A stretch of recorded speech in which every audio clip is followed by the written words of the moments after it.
In part 1, we talked about why specialization is such a powerful strategy. But I'd be lying if I didn't tell you the whole truth. There are real risks, and if you don't understand them, you can get stuck. First risk, community dependency. If that community slows down, you feel it hard. You're basically married to its performance. If Lagoon stalled for 6 months, my deal flow would shrink unless I pivot quickly, maybe doing rentals, investor consulting, or finding ways to trade internally until sales pick up. You have to be ready to adapt. Second risk, the natural ceiling. There are only so many homes in one community. At some point, your growth is capped. You can increase your market share or your ticket size, but there's a limit unless you expand. And third, the pigeonhole trap. People might start thinking he only does lagoons. Especially overseas clients might hesitate, thinking you can't guide them elsewhere. But here's where the smart specialists separate themselves from everyone else. The good ones don't fake knowledge in other areas. They collaborate. When a client wants to compare options, they bring in other area specialists, but they stay in control of the relationship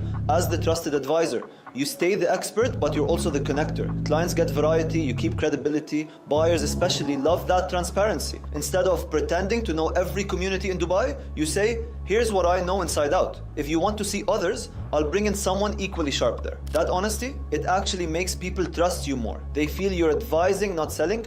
Sellers love it too because they know you're not just throwing listings on portals. You're surgically matching their property with real pre-qualified buyers. And investors, they crave specialists. They want someone who can talk yields, exits, timelines, not someone Googling info mid-call. Here's the pattern I've seen play out everywhere: Dubai, LA, London, New York. The agents who dominate long-term all started narrow. They owned one pocket, one community, one building.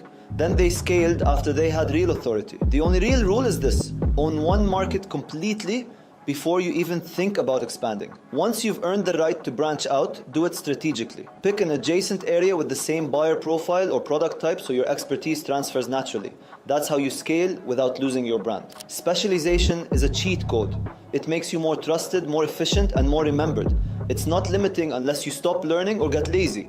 If you stay sharp, transparent, and ready to adapt when markets shift, it's honestly the smartest positioning you can have as a real estate agent.